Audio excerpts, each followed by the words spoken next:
আল্লাহর নবী সাহাবী হযরত বেলাল রাদিয়াল্লাহু তাআলা আনহু হুজুরের শরীরের ভিতরে জ্বর এসে গেল, হুজুরের শরীরটা বড় অসুস্থ হয়ে গেল।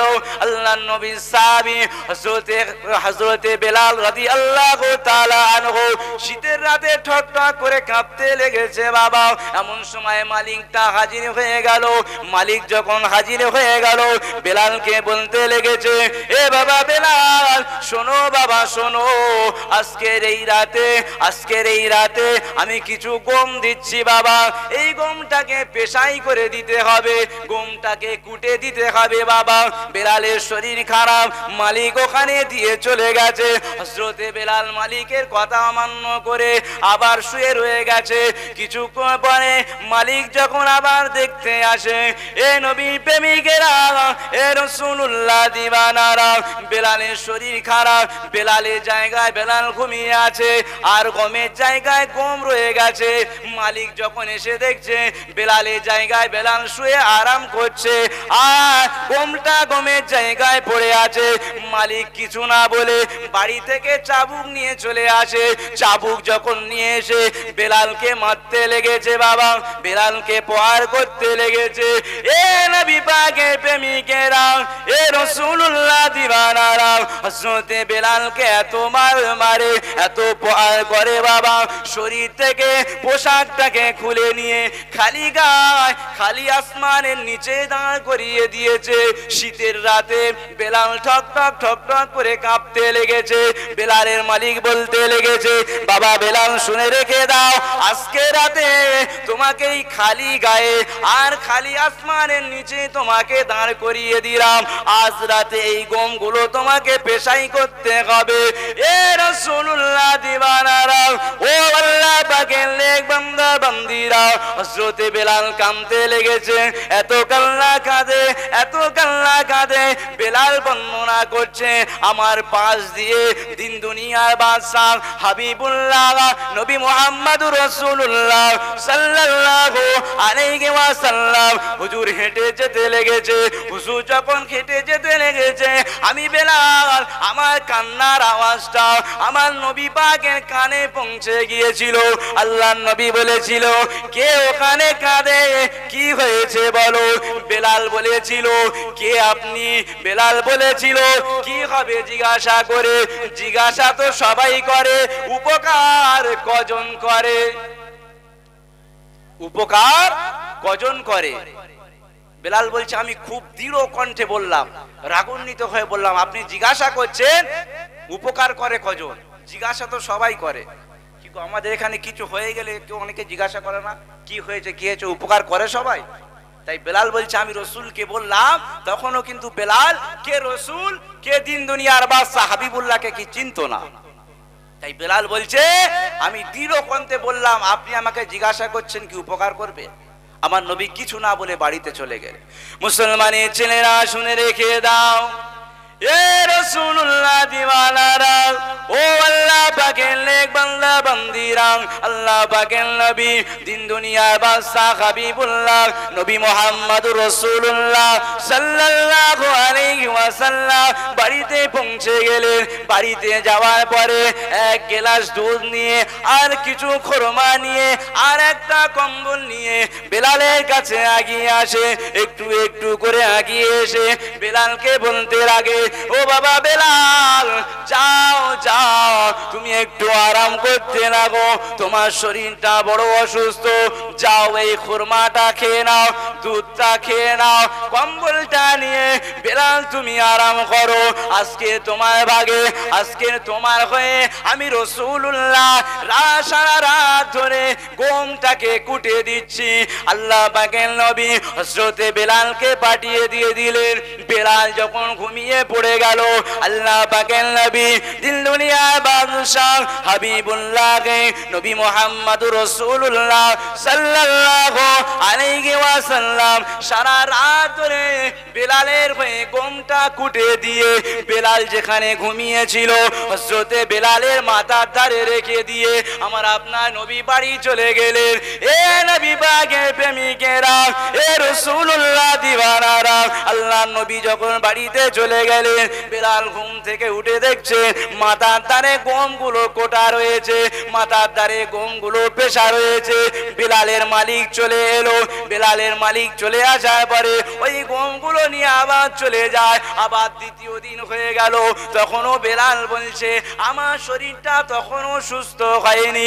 দ্বিতীয় দিন আমার মালিক এসে আমাকে বলতে লাগলো, এ বাবা বেলাল শোনো, বাবা শোনো, আজকের রাতেও তোমাকে গম পেশাই করতে হবে, আজকে রাতে তোমাকে গম করতে হবে। হযরতে বেলাল এই কথা শোনার পরে গমগুলো নিয়ে আবারও দাঁড়িয়ে রয়েছে। এ নবী পাকের প্রেমিকেরা, এ রাসূলুল্লাহ দিওয়ানারা, ও আল্লাহ পাকের নেক বান্দা বান্দিরা, কোন নবীর উম্মত হয়েছি, কোন নবীর উম্মত হয়ে আমি আপনি দুনিয়া জমিনে এসেছি, কোন নবীর উম্মত, মায়ার নবীর উম্মত, দিল দুনিয়া বাদশা হাবিবুল্লাহর উম্মত হয়ে এসেছি। কেমন নবী ছিলেন? হযরতে বেলাল বলতে লেগেছে, এমন করে দ্বিতীয় দিন রাসূলুল্লাহ তখনও কিন্তু আমি নবীকে চিনি না, কারণ তখনও বেলাল ইসলাম গ্রহণ করেনি, শুধুমাত্র একজন বেলাল হলো একটা মালিকের কেনা গোলাম। হযরতে বেলাল আবার দ্বিতীয় দিন দাঁড়িয়ে গেলেন। হযরতে বেলাল দাঁড়িয়ে রয়েছে, আমার আপনার নবী দিন দুনিয়া বাদশা হাবিবুল্লাহকে নবী মুহাম্মদুর রাসূলুল্লাহ সাল্লাল্লাহু আলাইহি ওয়াসাল্লাম হাজির হয়ে গেলেন। বলে বাবা বেলাল তোমার শরীরটা বড় খারাপ, ও বাবা বেলাল যাও যাও শুয়ে পড়ো, আমি রাসূলুল্লাহ, আমি হাবিবুল্লাহ তোমার হয়ে আজকে রাতেও গম পেশাই করে দেব, যাও যা দুধটা খেয়ে নাও, যাও কম্বলটা মুড়ি দিয়ে শুয়ে পড়ো। আল্লাহ নবী সাহাবী মদিনার মুয়াজ্জিন হযরতে বেলাল রাদিয়াল্লাহু তাআলা আনহু হুজুর আবার বর্ণনা করেন, আমি দ্বিতীয় দিনও শুয়ে রয়ে গেলাম, কিন্তু তখনও জানি না আমার নবী পাক আমার রাসূল হলো এটা। আমি বেলাল দ্বিতীয় দিন শুয়ে রয়ে গেলাম। দ্বিতীয় দিনও রাসূলুল্লাহ একইভাবে গমগুলো কুটে আমার মাথার ধারে রেখে গিয়েছিল। তৃতীয় দিন যখন হয়ে গেল, আমি বেলাল আমার শরীরটা ভালো হয়ে গেল, অনেকটা সুস্থ হয়ে গেল। আমি বেলাল যখন তৃতীয় দিন আমার মালিক এসে বলতে লাগে, এ বাবা বেলাল আজকেরও তোমাকে গম কুটে দিতে হবে, গমটা পেশাই করে দিতে হবে। আমি বেলাল বললাম হ্যাঁ মালিক পেশাই করে দেব। মালিক যখন চলে গেল, তৃতীয় দিন আমার আপনার নবী হাবিবুল্লাহ আবারও হাজির হয়ে গেল। হাতে গ্লাসে দুধ রয়েছে, খুরমা খেজুর নিয়ে, নবী পাক কম্বল নিয়ে আবার বেলালকে বলতে লাগে, ও বাবা বেলাল যাও তুমি শুয়ে পড়ো, আমি আজকে তোমার হয়ে গমটা আমি কুটে দিতে লেগেছি। আল্লাহ নবীর কথা শুনে হযরতে বেলাল আবার তৃতীয় দিন শুয়ে পড়ল। বাবা হযরতে বেলাল বলছে আমি ওই রাতে কিন্তু ঘুমাইনি। বেলাল বলছে আমার শরীরটা সুস্থ হয়ে গেছে, আজকের আমি দেখব ব্যক্তিটাকে। আমি বলেছি কিন্তু বেলাল তখনও রসুলকে চেনে না, তখনই রসুলকে চেনে না। বেলাল তৃতীয় দিন আর ঘুমায়নি, জেগে রয়েছে। আমার আপনার নবী দিন দুনিয়ার বাদশা হাবিবুল্লাহ নবী মুহাম্মদুর রাসূলুল্লাহ গমগুলো কুটে আস্তে আস্তে আস্তে করে বেলালের ঘুম না ভাঙে, বেলালের ঘুম না ক্ষতি হয়ে যায়। বেলালের মাথার দ্বারা যখন গমের যখন কুটে রেখে আল্লাহর নবী যখন বাড়ির দিকে রওনা হবে, বেলাল হাতটা ধরেছে। মুসলমানের ছেলেরা শুনে রেখে দাও, এ রাসূলুল্লাহ দিওয়ানারা, ও হাওড়া জেলার মানুষেরা শুনে রেখে দাও, আল্লাহ নবী পাকের সাহাবী হযরতে বেলাল যখন হাত কানা ধরে জিজ্ঞাসা করতে লেগেছে, কে আপনি, আপনার পরিচয়টা দিন। তখন আমার আপনার নবী বলেছিলেন আনা মুহাম্মাদুর রাসূলুল্লাহ। বেলাল ওই সময় বলেছিলেন হ্যাঁ হ্যাঁ হ্যাঁ আপনি হলেন আল্লাহ পাকের রাসূল। আল্লাহ পাকের নবী বলে বেলাল কলেমাটা পড়ে নাও, আশহাদু আল্লা ইলাহা ইল্লাল্লাহ ওয়া আশহাদু আন্না মুহাম্মাদান আবদুহু ওয়া রাসূলুহু। বেলাল পড়ে নিয়ে নবী পাকের হাতে হাত দিয়ে ঈমানের কলেমাটা পড়ে নিয়েছে। আরো জোরে বলা যাবে না সুবহানাল্লাহ। নবী পাকের আদর্শ দেখেছেন? আমার আপনার গ্রামে যদি কারো 3 দিন খাওয়া না হয় দেখতে যাই, কথা বলে না, কথা বলে। আমার আপনার গ্রামে যদি কেউ অসুস্থ থাকে আমি আপনি দেখতে যাই না, এইটাই নবীর মহাব্বত। আর নবী বলছে অসুস্থ ব্যক্তিকে দেখতে যাওয়া আমি রাসূলুল্লাহ আমার সুন্নাত, জোরে বলে। বেলাল সুস্থ হয়ে যাওয়ার পরে দেখছে দিন দুনিয়ার বাদশা হাবিবুল্লাহ। বেলাল যে রাতে জেগেছিল, বেলাল বলছে ওই রাতে আমি দেখছি চাদরটা উঁচু করে করে চাঁদের মতো চেহারা নবী আমার গমগুলো পেশাই করছে, আর ওই চেহারা দেখে আমি বেলাল ভাবছি এটা অন্য কোনো মানুষ হতে পারে না, এটা হলো আখেরি জামানার নবী দিন দুনিয়ার বাদশা হাবিবুল্লাহ, জোরে বলে। বেলাল দেখে ইসলাম গ্রহণ করলেন, কত আদর্শ দেখে। তাই কোরআন বলছে লাকাদ কানা লাকুম ফি রাসূলিল্লাহি উসওয়াতুন হাসানা। আল্লাহর কোরআন বলছে আমার হাবিবের আদর্শ এমন বানিয়েছি পৃথিবীর সব থেকে শ্রেষ্ঠ। আপনি গুগলে সার্চ করে দেখেন যে এক নাম্বার পৃথিবীর মধ্যে মহাপুরুষ হলো কে, গুগল উত্তর দিয়ে দেবে প্রভের মুহাম্মদ সাল্লাল্লাহু আলাইহি ওয়াসাল্লাম, জোরে বলে। একজন ঋষি, মনি ঋষি একজন বই লিখেছিলেন 100টা মহাপুরুষের নাম। এই 100-এর ভিতরে এক নাম্বারে ছিল আমার আপনার নবী, জোরে হয় না, জোরে বলে। সেই নবীর উম্মত, যে নবীর উম্মত বেলাল দেখে ইসলাম গ্রহণ করলেন।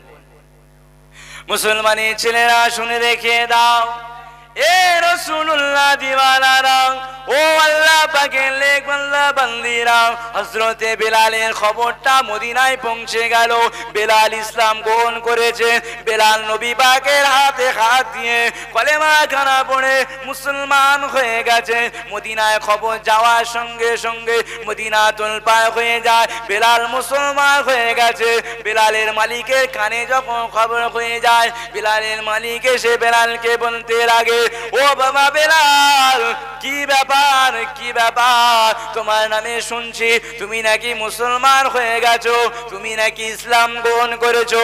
বেলাল বলেছিলেন, হ্যাঁ মালিক, আমি বিশ্ব নবী, বিশ্ব নেতা, দিন দুনিয়ার বাদশা হাবিবুল্লাহর হাতে হাত দিয়ে ইমানে কলেমাটা পড়ে নিয়েছি। আমি মুস্তাফা জানে রহমতের হাতে হাত দিয়ে ইমানে কলেমা পড়ে নিয়েছি।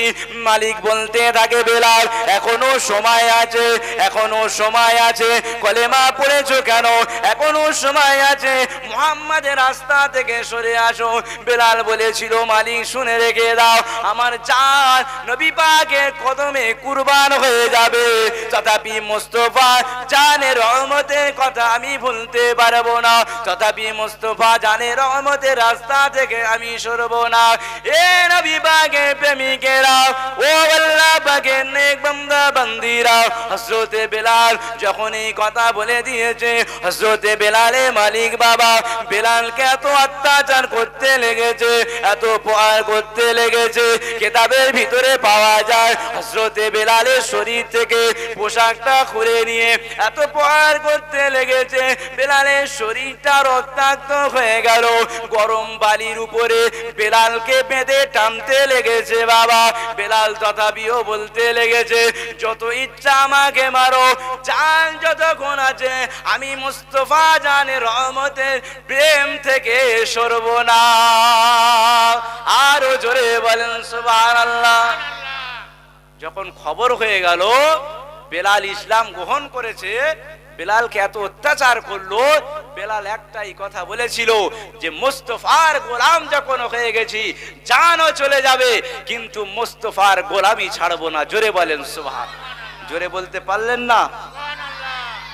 মুস্তাফার গোলামি যারা করেছিল দুনিয়ার জমিনে আল্লাহ পাক তাদেরকে এক একজনকে বড় দরজার আলা মাকাম দিয়েছিল। জোরে বলে। তাই এখনো সময় আছে যুবকেরা, পরিবর্তন হও, পরিবর্তন না হলে কিছু হবে না। পরিবর্তন কি করে পরিবর্তন হবে? বেলালকে দেখো, নবী সাহাবীরা রাসূলকে ছাড়া কিছুই বুঝতেন না, রাসূলকে ছাড়া কিছুই বুঝতেন না। রাসূল হলো সাহাবারা হলে রাসূলুল্লাহর প্যারি, রাসূলকে ছাড়া তারা এক ফোঁটা কিছু বুঝতেন না। রাসূল তাদের কাছে আগে। কেমন? আল্লাহ নবী সাহাবী হযরত আলী রাদিয়াল্লাহু তাআলা আনহু, আল্লাহ নবী আলীর কোলে মাথা দিয়ে যখন শুয়ে রয়েছে, নবী পাক ঘুমিয়ে গেছে। আলী বর্ণনা করছেন, আমি রাসূলকে আর ডাকলাম না, আসরের রক্ত শেষ হয়ে গেল। রাসূল তারপরে জেগে উঠে দেখছে খারাপ, আলীকে জিজ্ঞাসা করছে, আলী কি ব্যাপার? তোমার মনটা খারাপ কেন? বলছি আর রাসূলুল্লাহ হাবিবাল্লাহ আসরের নামাজটা কাজা হয়ে গেছে। তো আল্লাহর নবী বলছে আলী আমাকে ডাকলে না কেন? বলে আমি আলী, আমি আবু তালেবের ছেলে, আমার এত বড় হিম্মত হয়নি যে রাসূলুল্লাহর ডেকে নামাজটা পড়াবো, কারণ নামাজ রাসূলের জন্য এসেছে, কিন্তু নামাজ রাসূলের জন্য এসেছে, রাসূল নামাজের জন্য নয়। তাই আমি আলী আপনাকে ডাকিনি, বিয়াদবি হয়ে যাবে, কারণ আমি জানি নামাজটা আমার কাছে আগে নয়, আমার কাছে আগে হলো মুস্তাফা জানে রহমত। জোরে বলে মুসলমান ঘরের ছেলেমেয়েরা, আব্বারা, নওজোয়ান তরুণেরা, এ রাসূলুল্লাহ দিওয়ানারা, ও আল্লাহ পাকের নেক বান্দা বান্দিরা হযরত আলীকে জিজ্ঞাসা করতে লেগেছে, ও বাবা আলী শোনো, তুমি কি আসরের নামাজটা পড়বে? আল্লাহর নবী সাহাবী বলেছিলেন, ইয়া রাসূলুল্লাহ হাবিবাল্লাহ, ইয়া রাসূলুল্লাহ হাবিবাল্লাহ, হ্যাঁ আমি আসরের নামাজটা পড়তে চাই। আল্লাহর নবী হাতের আঙুলের ইশারা করে দিয়েছিলেন, পশ্চিম দিকে সূর্য অস্ত গিয়েছিল, পশ্চিম দিক থেকে আবার সূর্য চাঁদ উপরে উঠে গিয়েছিল। এটাই হলো নবী পাকের মহাব্বত। নামাজ ছেড়ে যাচ্ছে কিন্তু রাসূলকে ডাকতে পারছে না, কেন বলেন তো? নামাজের আগে হলো রাসূল, রাসূল আসার পরে নামাজ। কথা ঠিক না বেটি? রাসূল আসার পরে তবে আমি আপনি নামাজ পেয়েছি। তাই সাহাবারা রাসূলকে কত ইত্তেবা করত, অনুসরণ করত, মহাব্বত করত, আর আমি আপনি সেই নবীর উম্মত হয়ে আজ ইহুদিদের চক্রান্তে, আপনার খ্রিস্টানদের চক্রান্তে, আর আমার আপনার সমাজে সব থেকে ইহুদি হলো আমার মতো মোল্লা মৌলবী টুপি পাঞ্জাবি পরে এই নবিয়ানা মেম্বারে বসে নবী দিবসের বিরুদ্ধে বলে, আপনার মাহফিলের বিরুদ্ধে বলে, নবীর বিরুদ্ধে বন্ধ ছাড়ে না। কথা ঠিক না বে ঠিক ভাই? কথা বলে। আজকের সমাজ দেখেন, মুসলমান সমাজ ভাগ হয়ে যাচ্ছে, মুসলমানের ভিতরে ডিভাইডেড হচ্ছে, একই মহল্লার মুসলমান, একই মহল্লার মানুষ ডিভাইডেড হয়ে যাচ্ছে। এই একটাই মাত্র কারণ, মুস্তাফা জানে রহমতের আদর্শ আমাদের ভিতরে নাই। কথা ঠিক না বে ঠিক ভাই? রাসূলের আদর্শ যদি থাকতো, বেলালের মতো ইসলাম গ্রহণ করত, রাসূলের আদর্শ যদি আমাদের থাকতো, আজকের এই তামাম পৃথিবীর জমিনে, এই বাংলার জমিনে, আর আপনার হাওড়া জেলার জমিনে আপনার গায়ের কম আছে, এই তারাই এসে আমার আপনার হাতে, আপনার ইমাম সাহেবের হাতে, মাওলানার হাতে, পীরের হাতে এসে মুসলমান হয়ে যেত। জোরে বলেন সুবহানাল্লাহ। নবীর হাতে হয়েছিল, তার প্রমাণ আমি দিয়ে দিলাম বেলালকে। আমার আপনার ভিতরে সেই রাসূলের আদর্শ নাই বলে আজকের আমরা এতটা পিছিয়ে পড়েছি।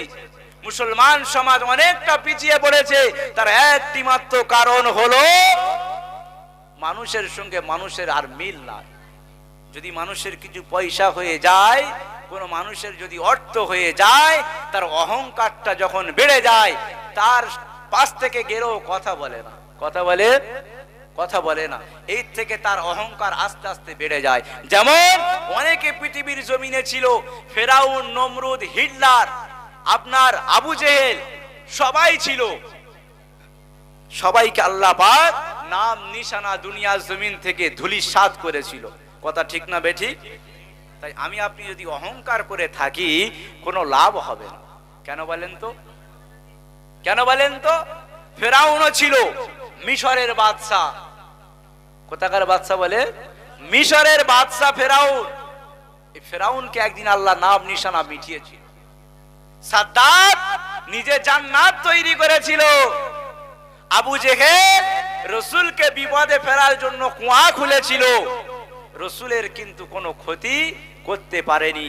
ফেরাউন মুসা আলাইহিস সালামের কিন্তু ক্ষতি করতে পারেনি।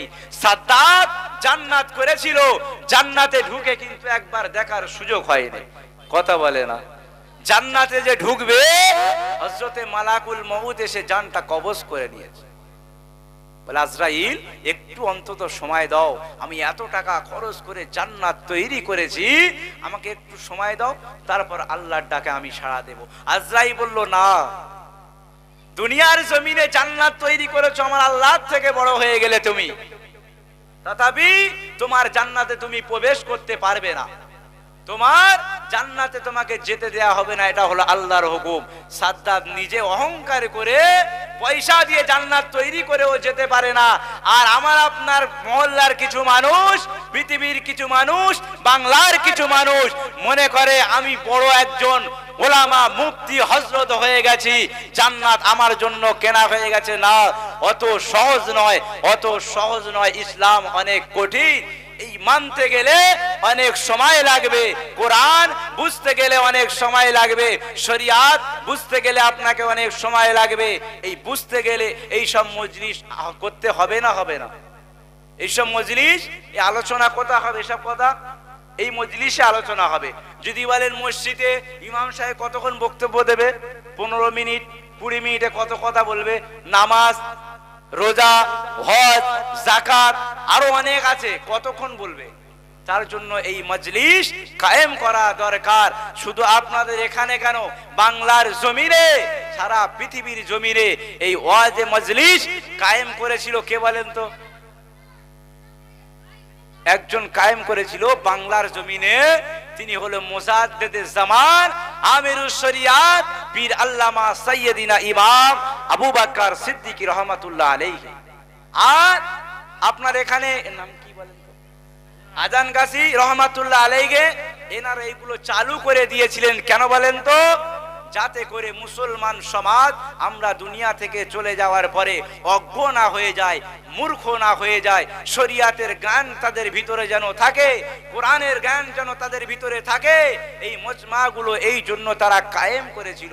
আর আজকে আমার আপনার মতো কিছু মৌলবী এসে এই মজমাগুলো বন্ধ করতে চাচ্ছে। আপনি বুঝতে পারবেন না তাদের, তারা বড় পাঞ্জাবি, টুপি, পাগড়ি পরে মনে হবে যেন বিশাল আলেম। আপনি যদি ওদের সঙ্গে বসে, কিছু জানে না, কারণ একটা, তারা ইহুদিদের দালাল। আর সারা বিশ্বে ইহুদি কোথায় আছে বলেন তো? সারা বিশ্বে ইহুদি হলো ফিলিস্তিনে। কোথায় বলে? ফিলিস্তিনে।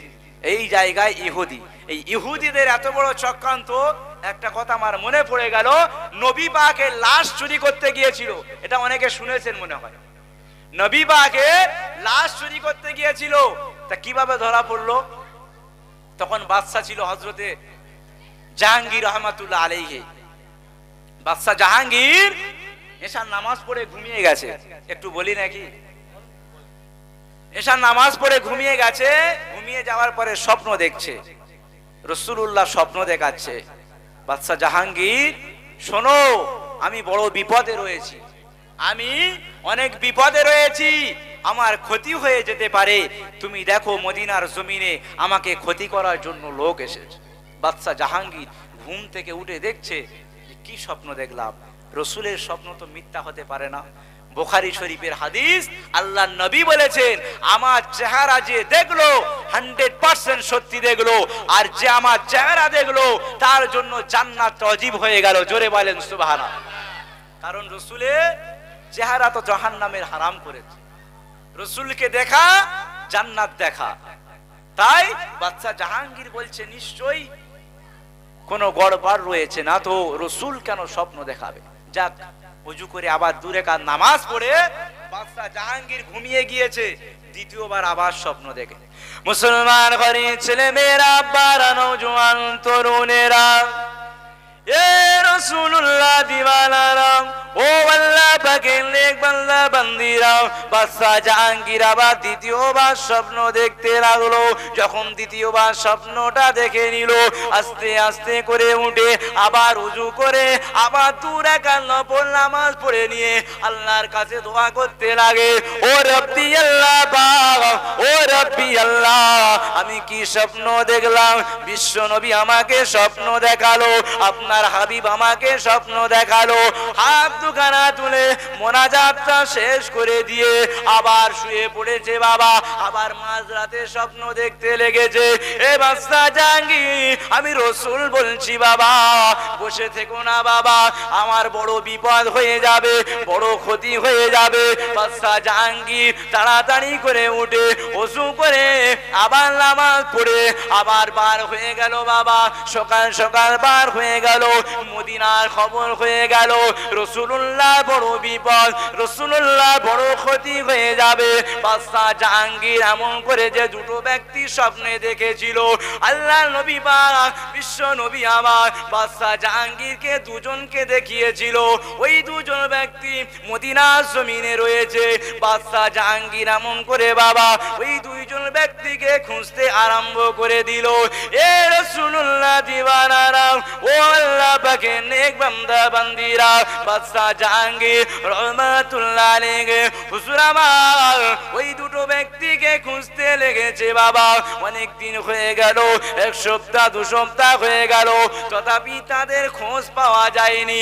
আল্লাহ পাকের ওলি বাদশা নুরউদ্দিন জাহাঙ্গীর রহমাতুল্লাহ আলাইহি বাবা হুজুর আমার খুতবা দিতে দিতে খুতবার পরে জানিয়ে দিয়ে দিল, এ মদিনার মুআল্লার মানুষেরা, আমি বাদশা নুরউদ্দিন জাহাঙ্গীর রহমাতুল্লাহ আলাইহি হুজুর আপনার এক বেলা তোমাদেরকে খাওয়াতে চাই। যখন খুঁজে পাচ্ছে না তখন খুতবায় দাঁড়িয়ে বাদশা জাহাঙ্গীর নয়, নুরউদ্দিন জাহাঙ্গীর রহমাতুল্লাহ আলাইহি হুজুর আমার খুতবায় দাঁড়িয়ে বলতে লাগলেন, আমি এক বেলায় মদিনার সমস্ত মানুষকে খাওয়াতে চাই। কেন বলেন তো?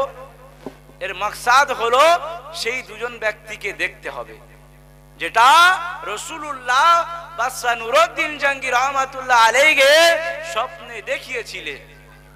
এমন করে আয়োজন করা হলো। রান্না অনেক দিন থেকে রান্না শুরু হয়ে গেল। দিনের দিন যখন খাওয়ানো শুরু হয়ে গেল, বাদশা দুটো গেট করেছে। কটা? দুটো। একটা থেকে ঢুকবে আর একটা থেকে বার হয়ে আসবে।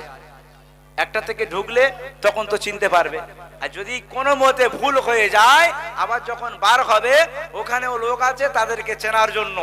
তাই বাদশা দুটো গেট করেছে, একটা থেকে ঢুকছে, একটা থেকে খেয়ে বার হয়ে যাচ্ছে। যখন খাওয়া পুরো শেষ, বাদশা দেখছে সেই দুটো লোক নাই। বাদশা এবার সেনাপতিদের জিজ্ঞাসা করছে, কি ব্যাপার, এত লোক সব খেতে এলো, কেউ বাদ নেই তো মদিনায়? কে বলছে বলেন তো? বাদশা নুরউদ্দিন জাহাঙ্গীর বলছে, এত লোক খেয়ে গেল, আর কি কেউ বাদ আছে? বলছে, না হুজুর, কেউ বাদ নেই। তবে একজন দূর থেকে এসে বলছে, হুজুর দুজন ব্যক্তি কিন্তু আসে নাই। যখন এই দুজন ব্যক্তির কথা বলেছে, বাদশা নুরউদ্দিন জাহাঙ্গীর মাথায় তখন ঢুকে গেছে, নিশ্চয়ই ওই দুজন হতে পারে। বলে, তারা কোথায় আছে? বলে, ওই মদিনার দূরে এক জায়গায় কুট্টি করে আছে, তবে তারা কিন্তু 5 ওয়াক্ত নামাজি, বড় দাড়ি আছে, জুব্বা পাগড়ি পরেশগার, হাতে তাসবিহ, তারা কিন্তু খেতে আসে। হুজুর বলছে, চলো একবার যাওয়া যাক। মুসলমানের ছেলেরা শুনে রেখে দাও, এ রাসূলুল্লাহ দিওয়ানারা, ও আল্লাহ পাকের নেক বান্দা বান্দিরা, বাদশা নুরউদ্দিন জাহাঙ্গীর রহমাতুল্লাহ আলাইহি হুজুর আমার সঙ্গীদেরকে নিয়ে ওই দূরে জায়গায় চলে গেলেন। দূরে জায়গায় গিয়ে তাদেরকে জিজ্ঞাসা করতে লাগে, কি ব্যাপার, আমি বাদশা তো সবাইকে ডেকেছিলাম, আমি বাদশা তো সবাইকে ডেকেছিলাম, তোমরা কেন খেতে যাওনি? আমি তো সবাইকে ডেকেছি, তোমরা যাওনি কেন? বলে, আমরা মদিনায় নতুন এসেছি, তাই আমরা যেতে পারিনি। বলে, কোত্থেকে এসছো? পরিচয় দিতে চাচ্ছে না। তো বাদশা তো সন্দেহ হয়ে গেছে। যখনই দরজার কাছে গিয়ে দেখছে যে এই সেই দুটো ব্যক্তি, তাদেরকে যখন তল্লাশি করা হলো, ওই যে দুটো ব্যক্তি ওর ভিতরে নামাজ পড়তো, নামাজের পাটি যখন সরিয়ে দেখছে, নামাজের মুসল্লাটা সরিয়ে দেখছে, বড় বড় দুটো পাথর রয়েছে, ওই পাথরটাকে সঙ্গীদেরকে সরাতে বললেন। যখন সরিয়ে দেখছে, ওই পাথরের জায়গা থেকে বড় সুড়ঙ্গ। কথা বলে, ওখান থেকে বড় সুড়ঙ্গ। বাদশা দেখে তো মাথা খারাপ। এই সেই দুটো ব্যক্তি, দেখি সুড়ঙ্গটা কতদূর গিয়েছে। সুড়ঙ্গাতে নেমে দেখছে, আমার আপনার নবী দিন দুনিয়ার বাদশা রাসূলুল্লাহর মাজার শরীফ, আর কয়েক কিলোমিটার গেলে রাসূলুল্লাহর লাশটাকে নিয়ে যাবে, আর কয়েক কিলোমিটার। তাদেরকে ধরা হলো, তাদেরকে জিজ্ঞাসা করা হলো, কি ব্যাপার, তোমরা কাজ কখন করতে? আমরা দিনের বেলা কাজ করতাম না, রাতের বেলায় যতটুকু সময় পেতাম আমরা দুজনে খুঁড়ে খুঁড়ে খুঁড়ে খুঁড়ে এত দূর এসছি, আর কিছুক্ষণ হলে নবীর লাশটাকে ইহুদিরা নিয়ে চলে যেত। যাওয়ার পরে কি বলতে? যাওয়ার পরে কি বলতো ভাই? যে নবী নবী করো, কই নবী কোথায়? তোমাদের নবী আছে নাকি দেখাও। তার জন্য বাদশা যখন ধরলে, ধরে দুজনকে নিয়ে আপনার শাস্তির ব্যবস্থা করে দিলেন। তাই আমি বলার কারণ হলো আজকের ওই পাঞ্জাবি টুপি তসবি ধরে ইমানটাকে লুটছে। আপনি বলেন ওরা যে ওই পাঞ্জাবি টুপি দাড়ি আর নামাজ কামাই নেই, তারা যদি নবী পাকের লাশটা চুরি করার জন্য তারা যদি অত ক্ষমতা নেয়, আর আমার আপনার জমিনে আমার মতো আলেম সেজে ইমান চুরি করবে না, তার কি মানে আছে? নবীর লাশ আজকে ইমান, লাশ চুরি করতে যদি কোনো বুক না কাঁপে, তো তামাম পৃথিবীর বাদশা তো নয়, আখেরি জামানার পয়গম্বর তো নয়, দোনো জাহানের বাদশা লাশ চুরি করতে গেছে। আর আমার আপনার ইমান তো দূরের কথা। এই কথা ঠিক না বেঠিক? ইমান খুব সংকীর্ণ। আখেরি জামানায় ইমানটা ধরে রাখেন, ইমান ধরে রাখেন। যদি বলে ইমান কিভাবে ধরে রাখবো, ইমান ধরে রাখা আপনার উপর নির্ভর। শিরকি কথাবার্তা, আল্লাহর সঙ্গে কাউকে শরীক করা, আপনি কাউকে পীরের পায়ে চুম্বন দিচ্ছেন, পীরের পায়ে সেজদা করছেন, এগুলো থেকে দূরে থাকবেন। হ্যাঁ, পীর ধরা ভালো, তবে আল্লাহ পাওয়ার জন্য পীর ধরতে হবে, রসুল পাওয়ার জন্য পীর ধরতে হবে। আপনাকে ধরতেই হবে, বায়াত হতেই হবে। কেন? সাহাবারা নবীর হাতে হাত দিয়ে বায়াত হয়েছে, আর বলেছে আমার সাহাবাদের হাতে যারা বায়াত হবে, আমি নবী আমার হাতে তারা বায়াত হলো। জোরে বলেন সুবহানাল্লাহ। তাহলে বায়াত হতে হবে।